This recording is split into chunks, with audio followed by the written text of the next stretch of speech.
이제 본격적으로 들어가서 과연 우리가 주식을 하고 있는데 그럼 주식이라는 게 도대체 뭐냐, 사실 이 요물단지가 뭐냐, 그거부터 알고 넘어가면 우리가 지금 매매를 하고 있는 각 종목들이 있습니다. 주식회사의 자본을 이루는 단위, 그 단위를 이루는 증서를 바로 주식이라고 합니다. 주식회사는 이거를 발행을 해서 자본을, 투자를 받는 회사입니다. 증권은 주식보다 더 큰 개념으로 주식을 포함해서 소유권, 재산권, 주식, 채권, 어음, 보험증서, 수표 등을 포함하는 포괄적 개념의 주식과 증권 같은 이런 이 두 개는 완전, 주식하고 증권은 완전 같은 개념은 아니에요. 증권은 주식보다 더 큰 개념입니다. 증권은 그래서 주식을 포함하고 증권 안에 주식이 포함되고 소유권, 재산권, 채권, 어음, 보험증서, 수표 이런 것들이 증권 안에 다 들어갑니다. 그래서 회사를 잘 운영할 수 있게 여러 사람이 투자한 자금에 대한 증표, 증서를 우리가 주식이라고 하는데 여기서 가끔 이제 회원들이 그러면 그렇게 주식, 상장회사에 상장이 돼서 우리가 이 주식을 그 자본을 이루는 단위로 나타낸 증서를 가지고 거래를 하는 겁니다. 그럼 가끔 상장 폐지가 되게 되면 그래서 유가증권 시장에서 상폐가 돼서 거래 정지가 되고 거래를 못하게 되면 회사가 문을 닫고 망하느냐라고 생각들을 하시는데 그렇지 않습니다. 지금 자본을 이루는 단위, 그 증서 그 자체만 없어질 뿐이지 회사는 그대로 잔존해요. 유가증권 시장에서 상장된 것 자체만 취소가 되는 거고 상장 폐지가 되는 겁니다. 그래서 그 회사는 그냥 잔존해 있어요. 즉 무슨 얘기냐, 그 회사를 주식 거래했던 이 주주들, 자본을 이루는 증서를 사서 거래했던 우리들만 그냥 상폐가 되면서 휴지 조각이 돼버리고 우리만 그냥 끝장이 나버리는 거예요. 그러면 이 주식회사에서 발행된 회사는 상장을 함으로 인해서 뭐가 좋냐? 자, 여러분들 기업이 은행에 가서 대출 받으려면 일반 기업들은 쉬워요? 어렵죠. 사람들도 개인들도 요즘 신용대출 만땅으로 받는다고 하지만 대출받기 힘들어요. 근데 이런 기업들은, 상장기업들은 돈이 필요해요. 그럼 여러분들 회사들이 껄핏하면 돈 없으면 하는 게 뭐예요? 유상증자죠. 그 유상증자도 조금 괜찮은 기업은 삼자배정 유상증자를 통해서 어떤 사람을 딱 설정해 놓고 이제 내가 만약에 삼성전자라는 기업이에요. 근데 제가 돈이 필요해요. 그런데 주주들을 대상으로 내 주식을 갖고 있는 여러 명을 대상으로 돈을 빌리는 게 아니라 내 친구 중에서 나를 잘 믿어주는 친구 A, B, C를 대상으로 돈을 빌리는 거죠. 이게 삼자배정 유중이고 그럼 이제 미리 설명을 지금 해버리면 공시가 나왔는데 삼성전자라는 회사가 그의 친구 또는 그의 지인 A, B, C라는 사람을 통해서 돈을 빌리는 유상증자를 했다. 이럴 때에는 호재로 작용이 됩니다. 왜? 누가 돈을 빌려주겠어요. 근데 A, B, C라는 사람이 삼성전자를 믿을만 하니까 돈을 빌려주는 거죠. 그래서 삼자배정 유상증자는 호재로 받아들입니다. 또한 처음에 공시가 나왔을 때 호재로 받아들이고 또 나중에 그 삼자배정 유상증자 납입일이라는 게 있잖아요. 그 납입일에 그 사람들이 다 완납을 하거나 이럴 때는 그게 긍정적이에요. 근데 어떤 경우에는 그렇게 납입을 하겠다라고 약속을 해놓고 중간에 에이 엿먹어라 이러고선 납입을 안 할 때도 있어요. 그래서 그런 뉴스가 나올 때에는 일단 삼자배정 유상증자는 호재다. 그리고 납입일에 성실하게 걔네들이 다 돈을 빌려주는지 완납을 하는지도 살펴봐야 한다. 그 다음에 또 하나, 그냥 주주배정 유상증자는 삼성전자라는 애가 내가 그냥 주주들한테 돈을 빌려달라는 거예요. 그럼 이런 케이스는 뭐냐, 내가 돈이 필요한데 그때 제가 말씀드렸었죠. 울며 겨자 먹기로 내가 얘 주식을 샀는데 얘한테 내가 돈을 투자했으니 이익이 나야 되는데 얘가 이익이 잘 못 내. 그래서 나보고 돈을 투자를 더 하래. 싼 가격에. 그때는 10,000원에 샀는데 이번에는 할인을 해서 5,000원에 주겠대. 그러니 너 5,000원에 좀 더 사라. 내가 그 돈 갖고 열심히 더 일을 해볼게. 그러니까 선택은 네가 해라. 어떡할래? 이 주가 5,000원까지 빠질 수도 있다. 그럼 이제 그때 나는 과감하게 됐다 손절하겠다 하고 버리든지 아니면 할 수 없이 울며 겨자 먹기로 더 투자를 해서 그 돈 5,000원이라도 사서 합쳐서 나중에 상장을 시켜서 팔든지 이제 이래야 되는 겁니다. 그래서 이제 여기까지 설명을 하게 되면 나중에 추후에 이제 그건 설명을 하고요.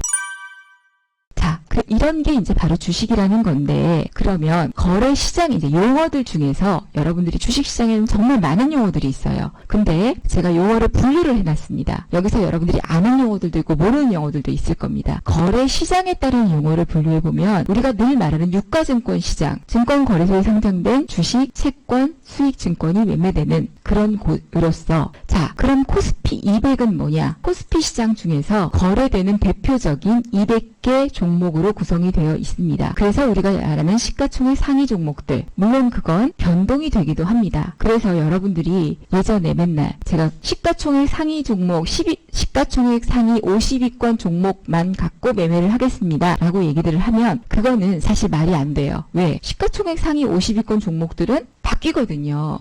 물론 막 1위권에 있던 종목이 50위로 내려가고 60위로 내려가고 하진 않지만 그렇게 변동성이 있는 거고, 코스닥 시장은, 우리가 얘기하는 코스닥 시장은 벤처기업, 유망중소기업 자금 조달을 위해서 설립된 시장입니다. 성장성이 높은 기업으로 구성이 되는데, 예를 들어서 코스닥 시장에 있다가 유가증권 시장으로 넘어가는, 옛날에 셀트리온이 코스닥 시장에 있다가 유가증권 시장으로 넘어갔었죠. 이렇게 될 때 주가에는 큰 호재로 작용할 수 있습니다. 그러면 스타지수라는 건 뭐냐? 우리가 스타지수라는 얘기는 잘 또 안 쓰기는 합니다. 이건 코스닥을 대표하는 30개 종목으로 구성이 된 종목들을 우리가 스타지수라고 또 얘기를 합니다. 자, 그리고 여러분들이 가끔 보통주와 우선주는 잘 알고 계시는데 대형주, 중형주에 대한 구분을 잘 못하실 경우도 있는데요. 주식 분류에 관련된 용어입니다. 보통주라는 건 그냥 우리가 지금 일반적으로 매매하는 이 주식을 다 보통주라고 얘기해요. 그리고 주가가 갖고 있는 각종의 권리를 평등하게 부여한 주식,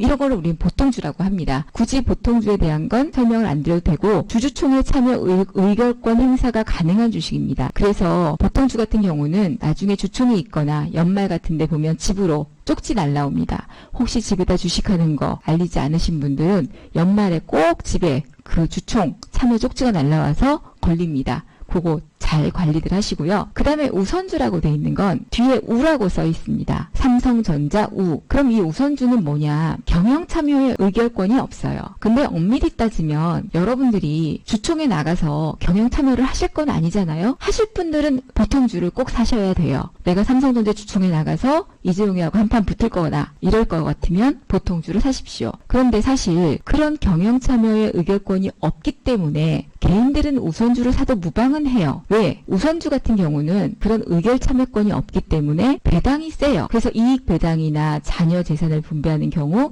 보통주보다 우선권을 갖는 주식입니다. 근데 문제는, 우선권의 문제가 뭐냐면 거래량이 너무 적어요. 그래서 나중에 매매를 할 때에 물량이 시장가로 던지게 되면 물량이 확 빠지거나 하기 때문에 웬만한 거래량 자체가 100주, 200주 정도, 이 정도밖에 할 수가 없어요. 그리고 살라고 해도 모아나가야 되고 팔으려고 해도 분할 매도를 해야 됩니다. 그래서 우선주는 그런 위험이 있다. 또 하나 특징은 오늘 보시면 상한가 종목이 꽤 많이 있었는데, 이제 특징을 머릿속에 기억을 하고 계시면 오늘 상한가 종목이 9개가 있었어요. 그런데 상한가 종목 중에 유유제약, 제2우비, 쌍용량의 우선주, 남선알미늄 우선주, 흥국화재 우선주, 지능기업 우선주, 5개 종목이 우선주가 상한가를 갔어요. 자, 이렇게 어느 날 우선주가 급등을 해서 상한가를 많이 간다. 그럴 때 우리는 가끔 우선주가 하나의 테마처럼 움직인다라고 얘기를 합니다. 그럼 이렇게 우선주가 가는 시장의 특징은 뭐냐? 시장에 돈은 있는데 그만큼 갈 종목이 없다는 얘기예요. 그래서 지수가 엄청 안 좋을 때 또는 거의 막바지일 때, 그러니까 투자할 곳은 없고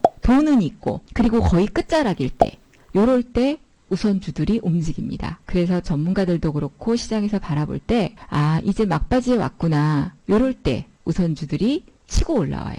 그런데 개인들은 그거를 모르고 이렇게 우선주들이 급등하게 되면 꼭 그때 우선주를 따라 들어갑니다. 그러다가 큰 코 다치게 되죠. 그래서 오늘 같은 경우 이렇게 우선주들이 급등하는 걸 보면 거의 시장이 끝물에 왔다라는 생각이 듭니다. 그래서 아무튼 우선주는 그런 게 있고요. 그리고 대형주는 구분을, 물론 이제 대형주, 중형주 이런 것들을 여러분들이 구분을 해서 찾아놓고 하실 필요는 없어요. 차트에 보시면 종목명 옆에 마우스를 갖다 대면 이 종목은 코스피, 대형주, 코스닥, 중형주 이런 것들이 구분이 되어 있습니다. 근데 우리가 이론적으로 대략 알려면 대형주는 자본금 750억 이상의 회사로서 수총이 크고 그 다음에 유가증권 시장이나 코스닥 모두 1위부터 100위까지 종목을 대형주라고 한대요. 알고 계셨는지 모르겠지만 일단 100등까지 안에 들어야 양시장에서 모두 대형주라고 간주를 한답니다. 그리고 중형주는 자본금이 350억에서 500억 사이의 회사로서 당연히 대형주보다 시총이 낮고 유가증권 시장 101위부터 300위, 코스피 그리고 코스닥은 101위부터 400위까지를 중형주로 본대요. 그럼 그 나머지는 뭐겠어요? 당연히 소형주겠죠? 예.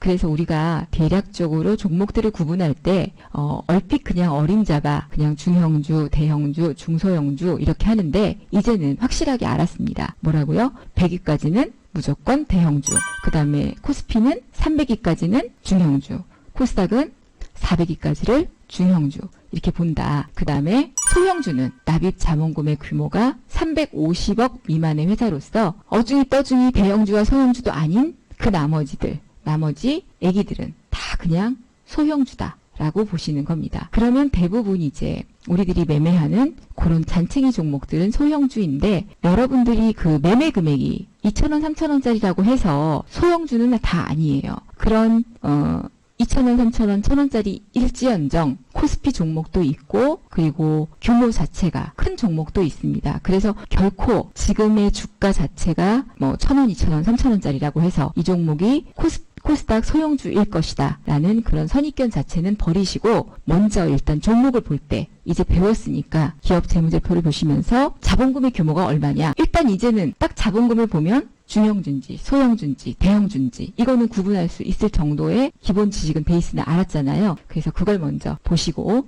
그 다음에 가끔 제가 리딩을 하면서 블루칩이 어쩌고저쩌고 옐로칩이 어쩌고저쩌고 떠듭니다. 도대체 뭘 갖고 블루칩이니 옐로칩이니 떠드냐. 블루칩은 대부분 외국인들이 많이 좋아해요. 제가 늘 말씀드리지만 여러분들이 지금 미국 가서 주식을 하려면 저기 밑바닥에 있는 테마주들 매매하겠어요? 기껏 알아봐야 애플, 마이크로소프트, 뭐 넷플릭스라든지 뭐 이런 게 다잖아요. 아마존. 외국인들 똑같습니다. 그냥 오로지 삼성전자, 현대차, 기아차, 카카오, 네이버, 셀트리온. 즉 주식시장에 거래되는 종목 중에서 수익성과 성장성, 안전성이 높은 그러면 수익성, 성장성, 안정성은 뭐냐? 이거는 이따가 제가 재무제표 보면서 도대체 뭘 보고 수익, 뭘 보고 성장, 뭐가 안정이냐라는 걸 구분해 드린다고 했어요. 그런 높은 대형 우량주, 비교적 고가의 종목과 시장 점유율 면에서 업종 대표주. 즉 외국인들은 자동차를 사도 현대차나 기아차를 사지 우리같이 유니크, JNK 이터, 대우부품, 세종공업 이런 걸 사지는 않는다는 얘기예요. 물론 그래서 외국인들의 선호도가 높고 그 다음에 옐로우칩은 기관들의 선호도가 높습니다. 이제 왜냐하면 기관들은 우리나라에서 실질적으로 우리나라의 흐름을 알고 매매를 하는 사람들이기 때문에 블루칩에 비해서 시총이 낮고 주식 가격은 낮지만 재무 구조가 안정적이고 블루칩과 더불어서 업종 대표 우량 종목이다. 그 이유는 또 왜 그러냐면 자금력 자체가 기관들 같은 경우는 외국인들에 비해서 일단 자금력이 딸리고 또 기관 같은 경우는 고객들의 예탁금을 가지고 매매를 또 하기 때문에 자금이 변동성도 크고 그래서 또 하나는 기관들은 사실 매매를 자주 해야 돈을 벌어요. 기관 투자자들이 고객이 수익이 많이 난다고 기관이 돈 벌어요? 천만의 말씀. 내가 담당하고 있는 나의 고객이 수익이 많이 나야 그 애널리스트가 돈을 많이 번다고 생각하시는데 절대 그렇지 않습니다. 매매를 많이 해야지 돈을 많이 버는 겁니다. 그래서 오히려 기관 투자자들은 옐로우칩을 더 선호한다.